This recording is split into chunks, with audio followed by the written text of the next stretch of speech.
Support for Faith on Trial and Iowa Catholic Radio provided in part by Imogene Ingredients.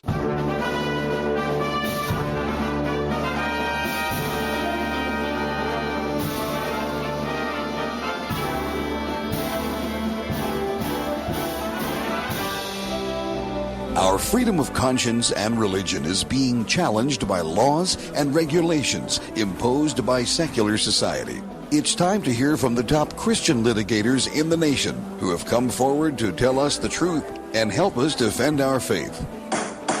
Hear ye, hear ye. All rise. Faith on Trial with Defender of the Faith, Deacon Mike Mano, is in session.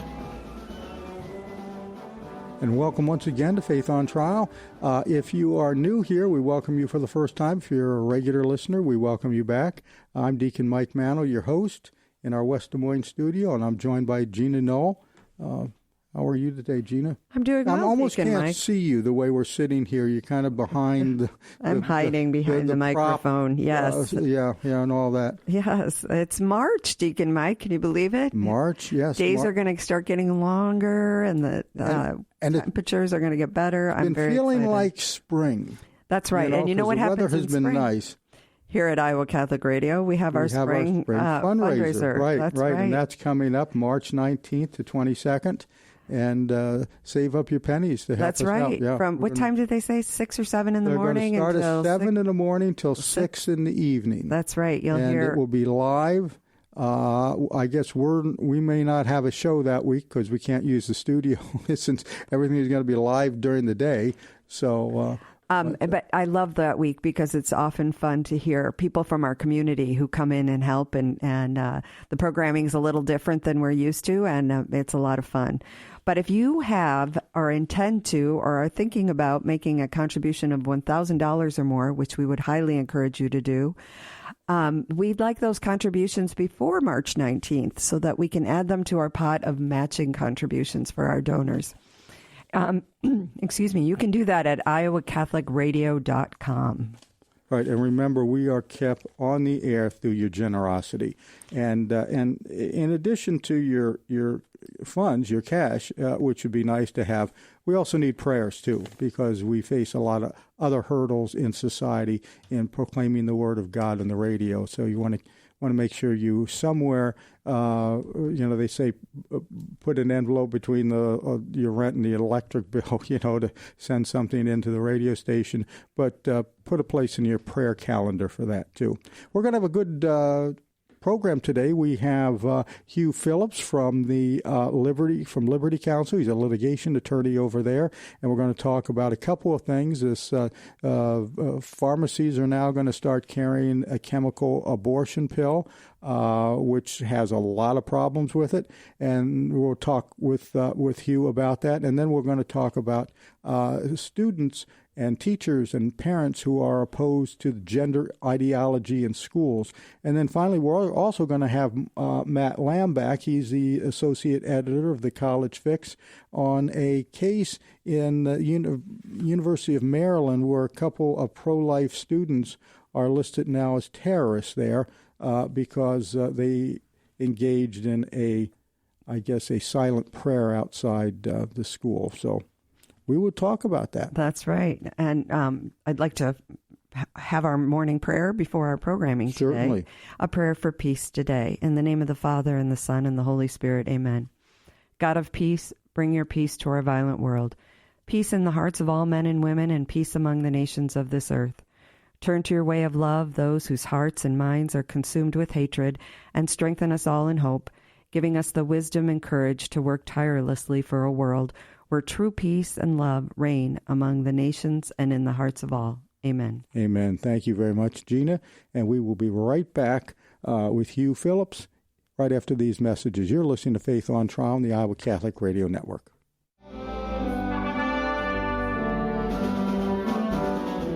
All right, welcome back. You're listening to Faith on Trial on the Iowa Catholic Radio Network. We have with us right now Hugh Phillips, who's a litigation specialist with Liberty Counsel. Hugh, good morning. How are you today?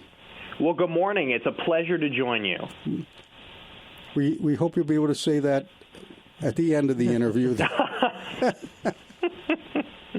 No, we usually treat people nice.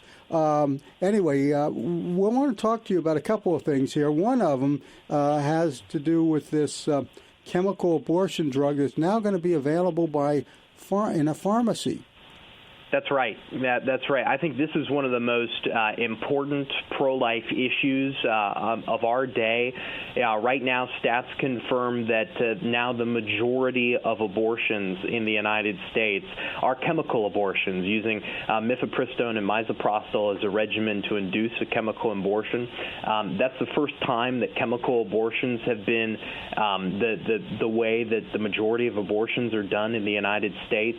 So really attacking the availability of these drugs is key to protecting life, to preserving life in the United States. And it's a sad day when now we hear that some of the largest pharmacy chains across the United States, including CVS and Walgreens, have been pressured by these pro-abortion states into now offering mifepristone in many of their pharmacies. It's bad for the country, and it's a tragedy for life. Now, where do all of our pro-life friends go to say the rosary, since they can't go to the abortion clinics anymore, since they're not doing the abortions there? We kneel out in front of Walgreens now, and is that what we're Mike, this actually might be an incredible opportunity for believers to be able to go into CVS and Walgreens and to see women who are attempting to buy these drugs and maybe just pray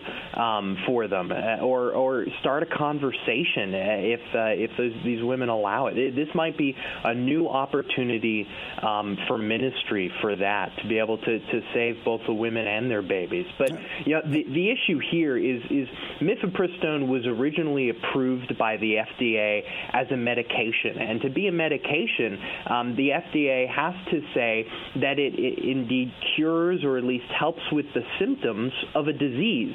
So what the FDA had to say in originally approving these drugs is that pregnancy itself was a disease. And we know that's not true. We know that pregnancy is a wonderful and natural thing, that every baby is a gift of God, that it is certainly not a disease to try to be cured. So the original approval of these drugs by the FDA was wrong in the beginning. Recently under the Obama administration and then under the Biden administration, they've taken off safety protocols that were in place to protect women from the high rate of ill effects that these drugs have. And it's now sad to see that not only has the FDA repealed those protections, but now you're going to be able to get these drugs over the counter from your local pharmacy, and women won't be protected from the ill effects of these drugs, and babies' lives won't be protected as well. Let's talk about these two drugs, because they come, I think, as companions almost. That's one right. is used, and then the other one is used a few days later or a few hours later. I'm not sure which it is. But I do know that there are some problems with the drugs, and if they're not taken carefully under proper medical supervision, you can have some adverse effects. So let's talk about each of the drugs, what they do, and what some of these effects were. Well, and that's right. And there's two drugs in the chemical abortion regimen that are usually used. The first is mifepristone, which would be the drug that the woman takes first. That's really the abortifacient. That's the drug that kills the baby. And then there's misoprostol. Now, we want to make a distinction, because in the legal action that we've taken and is ongoing at the United States Supreme Court in FDA versus the Alliance for Hippocratic Medicine, the Alliance for Hippocratic Medicine is challenging only mifepristone, the FDA's approval of mifepristone, because that really is the abortifacient. Misoprostol, which is the second drug taken in this regimen, is more of a normal drug. It simply induces labor. It's used a lot of times by doctors normally if the woman has a medical condition that requires that the baby be delivered somewhat earlier than expected. detected, it's more of a normal drug. There's really no issue with misoprostol. But mifepristone is the abortifacient drug. It works to cut off blood and nutrients to the unborn baby. Really, the best way I can describe it is it really it starves the baby to death over a 2-day period by preventing nutrients and blood to go from the mother to the baby in the womb. And then misoprostol then induces, about 2 days later, the woman will take misoprostol to induce the delivery of their already dead unborn baby. Now, there was a drug that was used by a lot of pro-life centers that would counteract some of this. That's right. That's right, and that is amazing that pro-life centers are being able to do that. And I forget the name of the drug right now, but it can only be taken before misoprostol is taken. So only if mifepristone has been taken, and then the woman, usually within 24 to 48 hours, can take an abortion reversal medication that will basically reverse the effects of mifepristone to save their baby's life. Now that drug, as I recall, had other effects too, and it was used in a normal medical practice. That's right. When there were babies in distress. That's right. And in Colorado, I believe it was, that drug was banned now for the purpose of undoing the chemical abortion. Well, that's right. And Colorado officials banned it only because they did not want to give women the opportunity to reverse mifepristone should they choose life. If a woman has already taken mifepristone, but then they decide, you know what, I want to keep my baby, I don't want to have an abortion, Colorado officials were trying to take away from those women the ability to save their bababies' lives. Yeah, and that shows you where the pro-choice crowd is coming from. Right, and it also shows you, that the Colorado officials, the importance they place on being able to kill these children instead of what the government should do. The very reason that God created the government was in its essence to protect life at all levels of development, from conception to natural death. Yeah. And so, but mifepristone, is the only drug whose only purpose is to starve an unborn baby of nutrients to lead to its death. That's its only purpose. It has no good purpose in the medical community except that. And so it really is only an abortifacient. It should never have been approved by the FDA.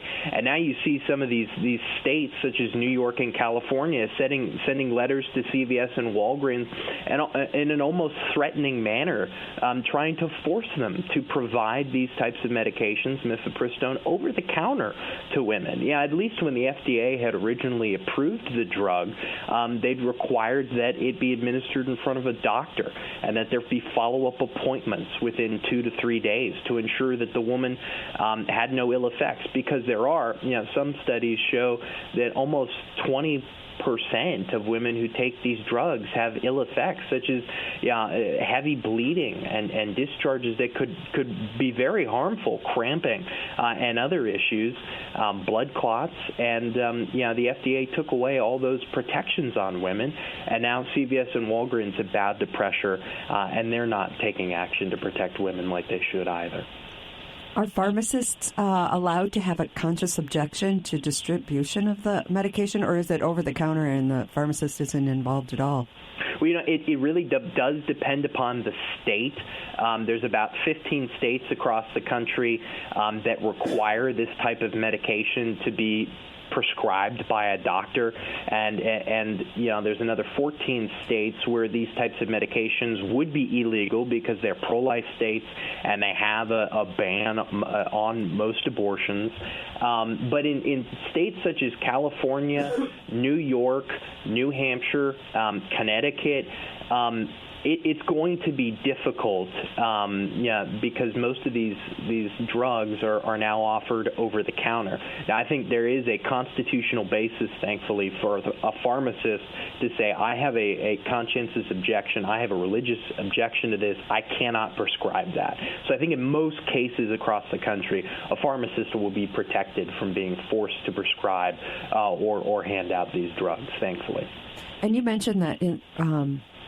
early in the process of this medication, it was required to be with the guidance of a physician. That's right. I noticed that during the COVID lockdowns, they started distributing this medication via telehealth, and I think that was the slippery slope to this. And now, in some cases, or there was a discussion anyway about mailing it over state lines. I think one of the things we found when we did a story once long ago, women who were administered these drugs via telehealth would end up at the emergency room, but not considered an adverse effect because the emergency room wasn't making the connection with the doctor who might have been out of state or out of city or out of county. That's correct. So we really don't know the amount of adverse effects that this application of these drugs has. That's right. And in fact, the FDA is really to blame for that, because I believe it was in 2019 that the FDA stopped requiring hospitals and other medical facilities to report the adverse effects of mifepristone. And so, not only is the FDA no longer collecting data on the adverse effects of these drugs, hospitals are no longer required to collect this data. Hospitals were doing a poor job at collecting it even when it was required. And so we really don't know the adverse effects of these drugs nowadays, especially as it moves into generic mutations of mifepristone that are now going to become more readily available if the Supreme Court doesn't step in. It's really a bad situation. We're looking really at studies out of Europe and other parts of the world that show us the poor effects. And the studies from Europe show, this mifepristone has one of the highest rates of adverse effects of any drug on the market. It's very, very high, and women are not told this. Under the FDA's prior requirements, women were at least told that there were risks to the medication. But now that with telehealth and sending it through the mail, women just don't know the risks. Not to mention the effect that it has on a woman when they have an abortion. And what about legal cases? Are there any suits in progress to halt the FDA from this approval or blocking it from becoming an over-the-counter medication?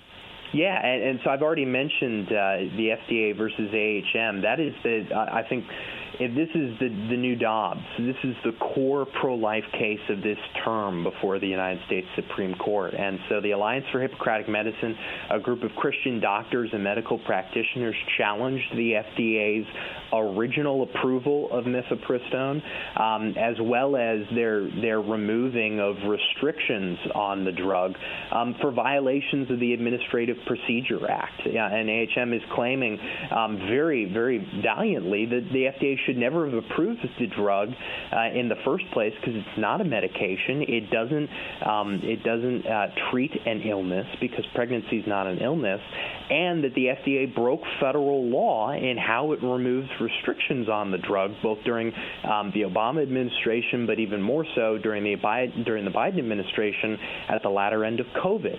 And so, the Fifth Circuit has decided that the FDA did indeed break the law as to their removal of restrictions on the drug during COVID. But the Supreme Court is now considering the open question of, was the original approval invalid, and also is it unlawful under the Comstock Act to mail these drugs around the country in federal mail?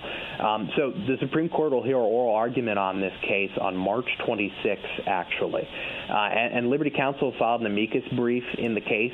Our friends over at ADF are the lead counsel on the case, but we filed an amicus brief showing how mifepristone itself is really derived from the eugenic history of abortion.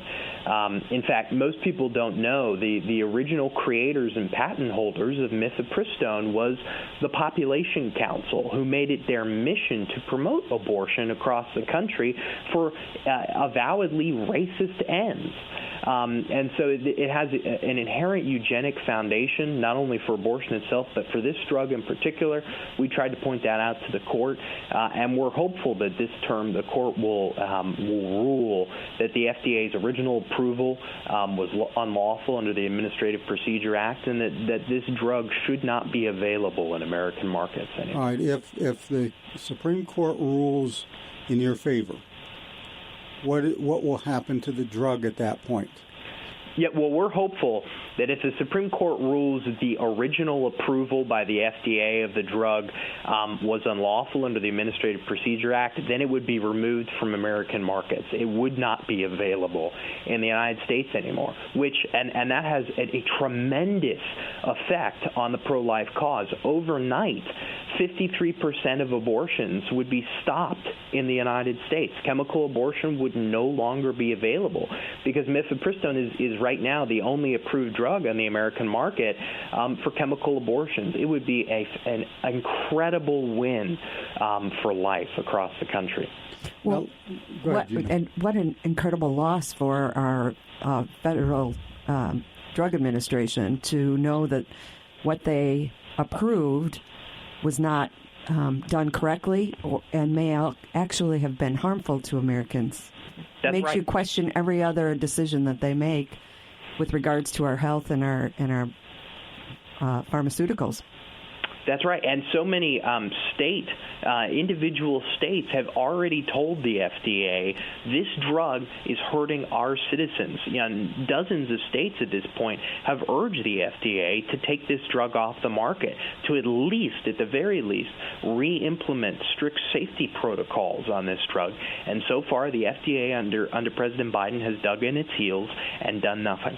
I know there was a controversy a couple of months ago, maybe even longer than that, about abortion drugs being made available to college students at certain universities.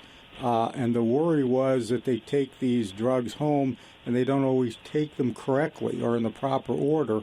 And That's right. And it causes problems. And so they were kind of gearing up for these college clinics to be overrun with problems.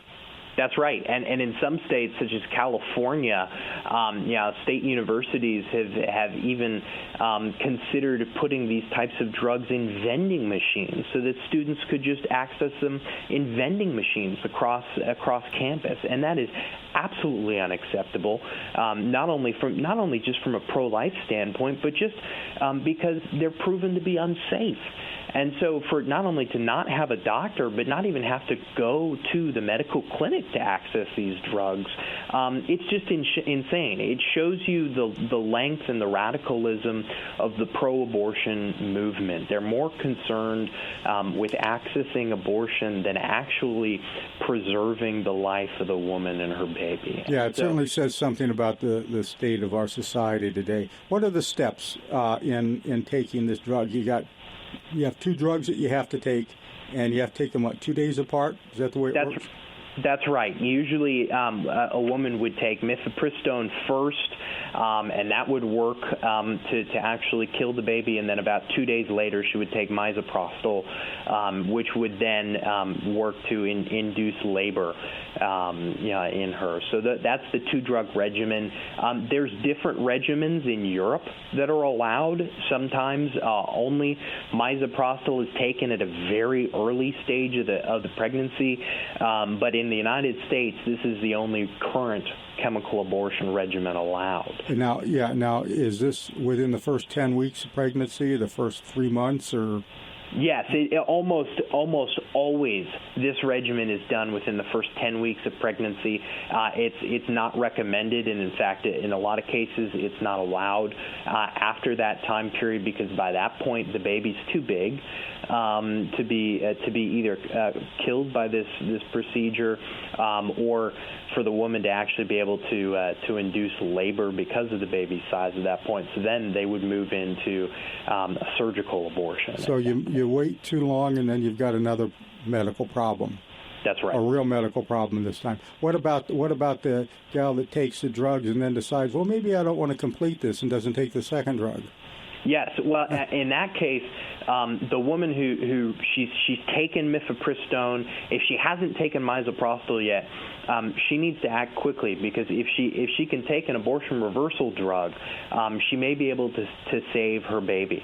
But if a woman just takes mifepristone but then never takes misoprostol, that's another medical emergency, because she's now going to have a dead baby inside of her, and that's going to be a medical emergency, probably requiring emergency medical care in and of itself if she doesn't take the regimen correctly. Yeah, so this is rather dangerous, especially for people that misunderstand the instructions. Extremely. Yeah, let's talk about the second story that we had about the teachers, parents, and teenagers apparently are opposing the gender ideology in schools.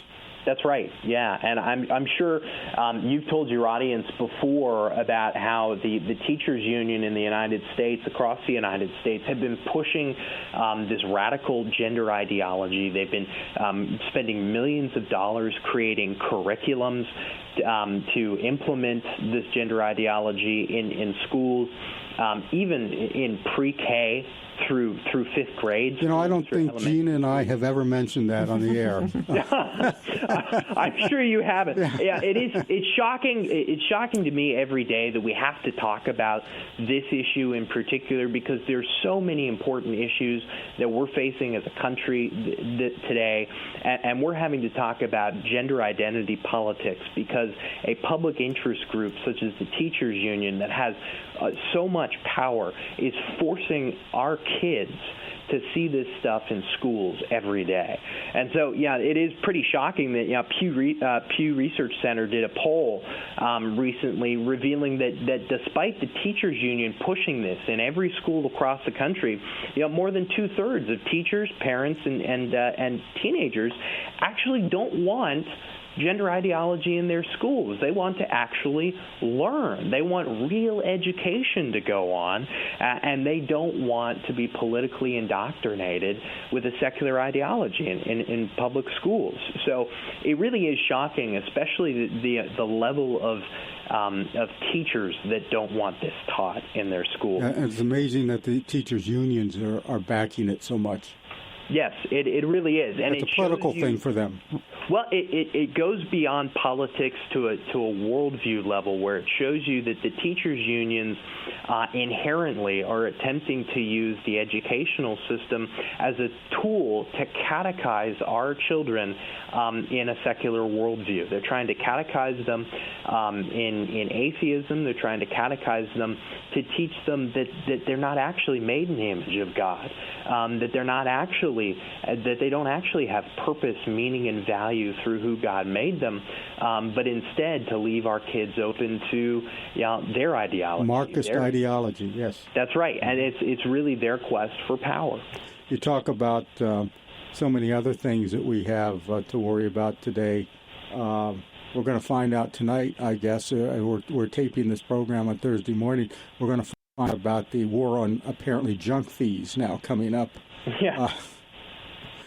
Yes, and there's so many issues that President could be focusing on, and I don't think the war on junk fees really does anything for the average American. Or shrinkflation.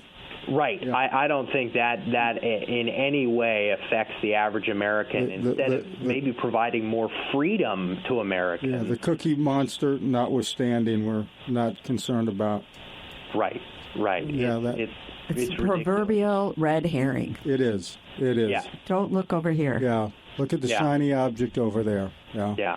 Go ahead, Gene. What I found even more shocking about this study was not just the level of teachers who didn't want to hear about gender ideology. It was what teachers said about how it affects their classroom. Mm-hmm. Under this Pew Research poll, 41% of teachers say that teaching SOGIs, teaching these gender identity debates in their classroom actually had a severe negative effect on their classroom, on the kids in their class, on the learning environment. And by contrast, there was only a small percentage of teachers who actually said that it had a positive impact on the children in their classroom. Parents have the constitutional right to raise their children according to their religious values and according to their worldview. And so I believe that every parent has the constitutional right and should have the constitutional right to opt their children out of this type of instruction if it is ongoing in their local public school, and to teach their children their religious beliefs, their beliefs about who God made them, and sexuality and gender. But there's ongoing battles all across the United States right now in the courts and in public policy as to whether parents will have those opt-out rights. So your audience really needs to get engaged. We're fighting this fight in the courts, but this comes down to your individual school boards, your individual superintendents, your state legislatures. You need to make sure that you elect to your school board and state legislator individuals who will stand for parents' rights, will ensure that parents have the ability to opt their kids out of this type of content if it is being taught, and will ensure that it's not put in schools in the first place. Yeah, well said. Now, Liberty Counsel is doing a lot of things other than the two that we've talked about, so you can find out more of what they are doing if you go to their website. I think it's lc.org. That's right, lc.org. And since you do everything pro bono, there's probably a place there somewhere where people have some spare change.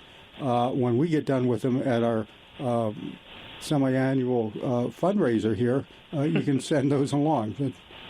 You get second choice on our money. That's right. Yeah. Take care of the radio station first, then take care of Liberty Counsel. Hugh, I want to thank you for joining us today. It was certainly an interesting conversation, and we wish you well in what you're doing, and we send our prayers your way. We hope that you do well, too. Well, thank you both so much. God bless you and your ministry. Thank you. Thank you very much. And we will be right back after these messages. You're listening to Faith on Trial on the Iowa Catholic Radio Network.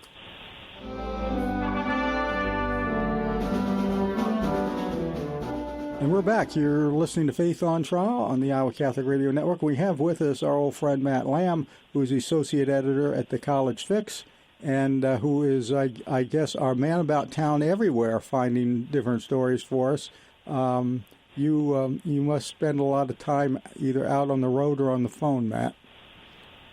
Absolutely, and thanks for having me. My reporter, Hudson Crozier at the University of North Texas, actually identified this story out of the University of Maryland. So I have about 30 to 40 students. We have probably about 100 or so reporters. So we're certainly all over the country looking out for different stories, including this concerning one at the University of Maryland. Yeah, let's stop for just a minute and explain what the College Fix is again, because every time I have you on the program, I wish there was a College Fix or something like it when I was studying journalism at Creighton. I would have had an outlet for my writing and reporting then. Yeah, so the collegefix.com, we're center-right, but we're focused on the basic skills of journalism. And so we train college students in journalism by having them report on higher education, not just their own university, but universities across the country. And so we mentor students, we assign them articles, teach them how to do interviews, and then we also will place a select number of students every semester and in the summer at fellowships with places like the Washington Examiner, Fox News, and the Daily Caller. Yeah, I would have loved that when I was in college. But so I had to spend my time drinking beer. That's just what you did back in the 70s. Mm-hmm. All right, let's talk about this case that we have from, the University of Maryland? Exactly. So the University of Maryland has a terrorism center. It's called the National Consortium for the Study of Terrorism and Responses to Terrorism. And this is funded with our taxpayer dollars through the Department of Homeland Security. And it lists pro-life organizations like Pro-Life Action League and Students for Life of America as terrorist groups alongside the Ku Klux Klan and Al-Qaeda. And probably the Latin Mass folks. Exactly. Yeah, I'm sure they're on there too, thanks to the Southern Poverty Law Center. Yeah, that's what I was just going to say. It sounds a lot like the Southern Poverty Law Center. All right, so what have they done now besides listing these groups as potential terrorists or actually as terrorists? So there are two people affiliated with Students for Life, and they don't use the names of the students, but you could easily figure it out from the description, who are on the database for what appears to be an incident where they chalked or they used paint. They wrote with a washable substance, Black Preborn Lives Matter, in front of a D.C. Planned Parenthood in August 2020. Your listeners probably remember that after the killing of George Floyd in May 2020, there were all of these protests as well as violent riots, as some of them turned out to be, and that the mayor of D.C. actually had, I believe it was Black Lives Matter, painted on a street. Mm-hmm. And so these individuals, they were trying to test whether or not they would have the same free speech rights to write something similar on a public sidewalk, and they were ultimately arrested, but the charges were dropped. Well, of course, chalk writing on sidewalks is extremely dangerous, right? Well, they wrote. I mean, it was a quiet. It's as dangerous as burning down a building. Yeah. Yeah, and they did actually have permission from the police, is what was their argument. Okay. And in any case, even if they had graffitied with permanent spray paint on a sidewalk, it wouldn't have made them terrorists. Right. How did they find out they were part of this database? So our student, Hudson Crozier, who's one of our best student reporters, he actually found this. He has been writing several articles about federal government-funded research into, so-called misinformation, disinformation, radicalization. And he found this, and looking at the details, we were able to figure out who it was. Later, as I went through the code book and I downloaded actually the whole data sheet, I was able to translate it even further, and that further confirmed that it's these two individuals who they're calling terrorists. I used to work at Students for Life. I know both of these individuals. They're not terrorists. They're perfectly nice human beings, and no one would be a terrorist for simply writing something on a sidewalk that isn't even directed at any particular racial group in a negative way. I mean, they were saying that Black babies' lives matter. That's that should be the least offensive thing to say. Well, you don't usually compare people who are defending life with the actions of a terrorist. So that's the irony in that. Is this we don't, but Joe Biden's Department of Justice. Yeah, I'll give you that. So wrong. So this is a database. Is this database open to the public? Is this something you can search on the web, or how? If they've been keeping it since 1948, I imagine there's quite a bit of information there. Right, absolutely. So it probably started a couple of years ago because the grant started in 2005. It was a lot of the post 9/11, Department of Homeland Security started, the spending. So you can actually just go to start.umd.edu, or look up, University of Maryland terrorism database, and it will come up. Or, of course, give us the clicks and go to thecollegefix.com. We just posted this article a few days ago. And you can look it up. Now, again, it doesn't include specific names, but if you do a little digging and you download the data set, you can figure out who this is. And there was actually another example of a pro-life individual who appears was arrested on a sort of like minor trespassing, protesting outside of an abortion facility. And he's also listed in this terrorism base. And so people who are at most committing misdemeanor trespassing charges are being treated as terrorists by the University of Maryland with of course, it's a public university, but also our federal taxpayer dollars. All right. So how did these people get on this list? Yeah, who decides? So who decides what kind of investigation was made? Exactly. So even when you download the data set, there's no links to the news story. So there's no citation for why they're on here. It's a handful of, researchers at the University of Maryland with taxpayer dollars, and they have other partners at, dozens of universities. They also work with, obviously, Department of Homeland Security, I think Department of Justice. And, the College Fix was told that Students for Life's attorneys are looking into it, pro-life Otherwise Action League's attorneys are looking into it. And, we tried to get comment. We asked the university, we emailed the center, we emailed the media relations person at this center, and no one would give us comment. Now, the money ran out a couple years ago for this center. They got more money recently, I believe. And in any case, if they're leaving it live, there should be a way to get answers of how you're on it. I mean, seems a lot like the no-fly list, where you don't really know if you're on it, and then you don't really know how to get off it, and then you only find out when someone exposes it. Yeah, I'm just going to ask if you know how to get these people off the list. Well, there's no clear way. I mean, the university's defense might be that they don't use people's names. Even if they don't use people's names, this information, as we noted, has been cited in the media.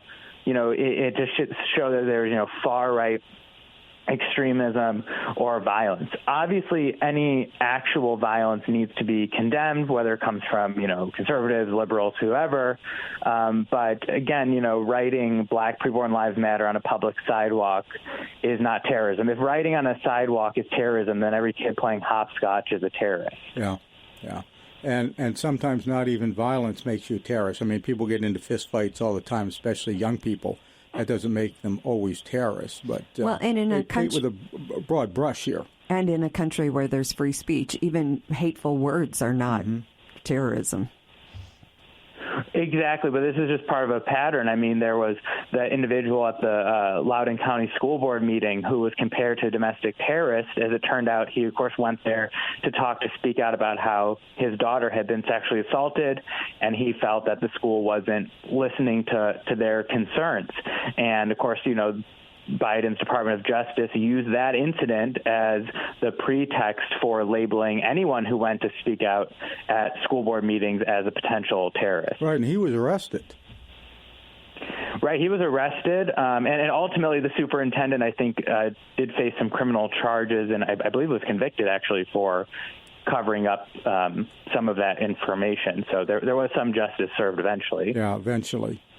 Yeah. So I imagine that there was a grant written to receive these funds. What is the mission or the purpose of this particular database?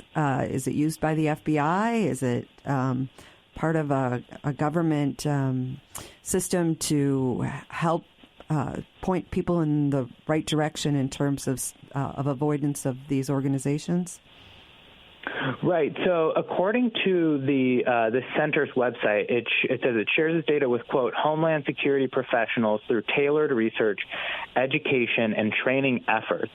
Now, we do know that there have been other instances where Department of Homeland Security or Department of Defense has labeled individuals who are pro-life, who are opposed to higher taxes as potential terrorists. I believe there was actually a training through the Department of Homeland Security or produced by it that, gave the example of a pro-life woman who, was becoming radicalized. So that was their argument against the Latin Catholic Mass, that they were radicalizing people. Well, exactly. And I'll just say something briefly on that. I heard there was recruiting efforts by the FBI to go to various LGBT events and recruit them. And I was actually happy about that, Deacon Mike, because I thought if they bring the LGBT FBI agents to the Latin Mass, maybe they'll hear like a very good sermon about conquering sin and their vices, and then they'll, reform their ways. So I'm not actually totally opposed to government bureaucrats coming to Catholic masses. I think it would actually maybe help our government. They're welcome. Just stay in your seat. Yeah, don't make a ruckus and listen. Bored about homeschool moms talking about sourdough recipes, but I mean they can come if they want. Yeah. Well, I hadn't thought about that. Good point. So, and how different do you think this list is than perhaps the Southern Poverty Law Center's list of hateful organizations? Oh, I'm sure it's very close, and I'm sure if we dug even deeper, we'd find connections, or that they use the Southern Poverty Law Center. As we've mentioned, it certainly seems, very similar in terms of calling groups that are, opposed to abortion or transgender ideology, calling them terrorists, calling them extremists. What we've seen is that normal activism has been labeled as violence or terrorism, not just by the Department of Justice, but the National Abortion Federation claimed a few years ago, I think, that violence was up against abortion facilities. And what you actually found is that they were counting things like picketing outside and writing mean things on the internet as violence, when, thankfully, some of the bombings that happened in the 90s, those aren't happening anymore. Arson isn't happening anymore. Murder of abortionists isn't happening anymore. And I'm glad those things aren't happening anymore. But they don't count the violence against pro-life centers. I mean, we just had something, I guess it was from Catholic Vote a week or so ago. There were at least 400 incidents of violence and damage to Catholic facilities in the past couple of years. That's never investigated by these folks. Exactly. And this is something we asked the university about, because even though this seems to have been wrapped up in 2021 in terms of the last time it was updated, that does predate the Dobbs violence with Jane's Revenge and things like that.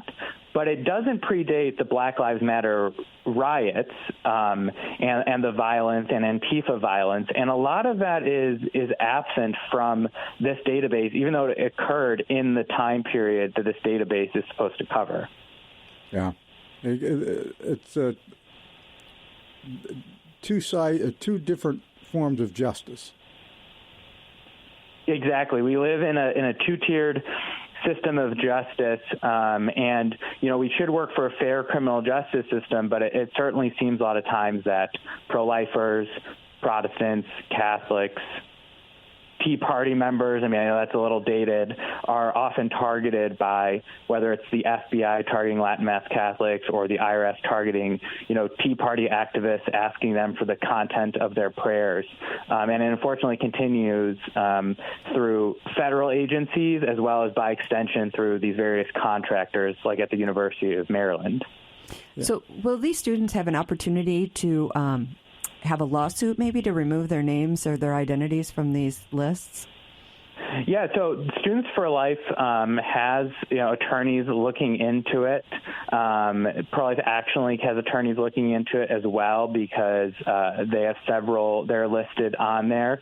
And even if they removed, even if it doesn't name the students specifically on the database, although of course we were able to figure it out, the fact it labels Students for Life as a terrorist group, the fact it labels Pro-Life Action League as a terrorist group, that's all it needs, right, to get on law enforcement radar. As we've been talking about the Latin Mass memo, all they used was an Atlantic article and a Southern Poverty Law Center entry, and that was the basis of the intelligence bulletin. So all the FBI would need to do is say, well, look, Students for Life is labeled as a terrorist group by the Department of Homeland Security's database, so they must be a terrorist group. Let's go spy on them. And that's all it would take, unfortunately, nowadays to, of course, get a warrant or to get an intelligence memo out. And it's worse than that. There are too many local news organizations, and you probably know this yourself, being involved in news work, that rely on the Southern Poverty Law Center and groups like this to identify terrorists for them. So a lot of times you'll hear in the local news that so-and-so was arrested and he was a member of this group that's on this list, on the Southern Poverty Law Center list. I've seen plenty of times in the news it'll say, like you're saying, this group, which the Southern Poverty Law Center says is a hate group, or that person who's affiliated with this group, which the Southern Poverty Law Center says is a hate group. And we never really get any information on why they're considered hateful, except maybe they support biblical marriage, or in this case, they oppose abortion. Yeah. And if you look through that hate map that Southern Poverty Law Center has on its webpage, that's what you will see. You'll see skinheads on there, and you'll see KKK, but you'll also see the Alliance Defending Freedom and other places like that, and a lot of religious organizations. Family Research Council was on there. Remember a guy a couple of years ago showed up, finding that was on the hate map, and he showed up with a gun, and he was going to start killing people at the Family Research Council. Fortunately, there was an armed guard there that stopped him. Exactly. I mean, thankfully, I think he showed up with like a bag of Chick-fil-A sandwiches, and you know, is the group 100% responsible? No, because that guy has free will. But when you kind of get people agitated, and that was, you know, a lone wolf. But then if you factor in law enforcement is saying it, that gives credence to these people's wacky beliefs. Yeah. If people want to find out more about the College Fix and what you folks are doing, I think that's collegefix.com. Yep, and you can find us on Facebook, Twitter. Sign up for our emails is a great way to sort of help us get around the big tech censors. Very good, and we hope that anybody out there that may be thinking about a journalism career and is in college might want to look you guys up for some tips and some guidance. Absolutely. Yeah, absolutely. Please sign up. Thank you. Yeah, certainly. Thank you for joining us again, Matt. We certainly appreciate it. And knowing you, we will have you back probably sooner than we expect. Sounds great. Thank you. Love to be back on. Thank you. God bless you, Matt. All right. We will be right back after these messages with our wrap-up. You're still listening to Faith on Trial on the Iowa Catholic Radio Network.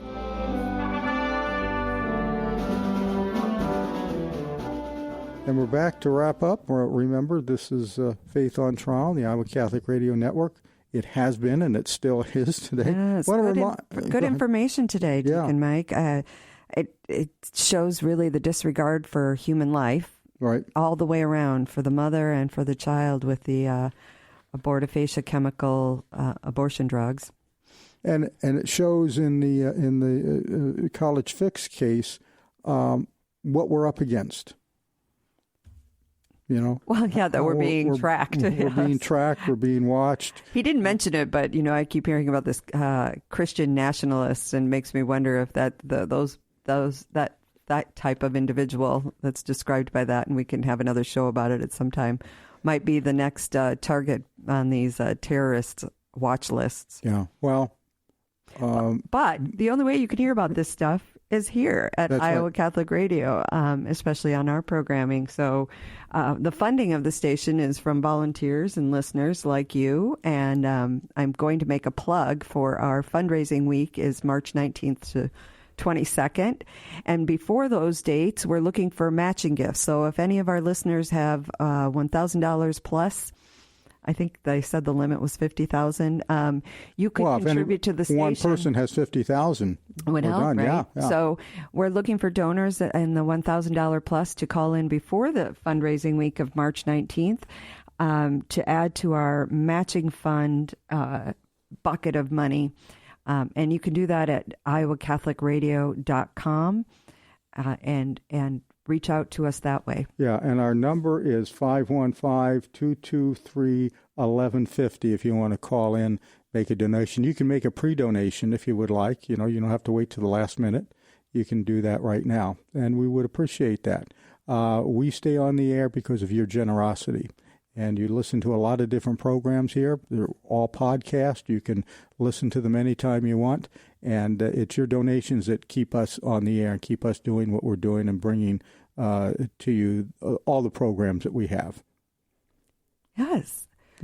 So go ahead. Well, no, I think that sums it up well for our show today. Yeah, and I think we're pretty much out of time, so let's close with our Defender's Prayer. St. Michael the Archangel, defend us in battle, be our protection against the wickedness and snares of the devil. May God rebuke him, we humbly pray, and do thou, Prince of the heavenly host, by the power of God, thrust into hell Satan and all the evil spirits who prowl about the world, seeking the ruin of souls. Amen. For Gene and myself, thank you for listening, and we will see you again next week with another edition of Faith on Trial. And remember, this week, make sure you go to church and take your kids. God bless. Our freedom of conscience and religion is being challenged by laws and regulations imposed by secular society. Faith on Trial with Defender of the Faith, Deacon Mike Mano. Faith on Trial on Iowa Catholic Radio, iowacatholicradio.com, and the Iowa Catholic Radio app. Support for Faith on Trial and Iowa Catholic Radio provided in part by Imogene Ingredients.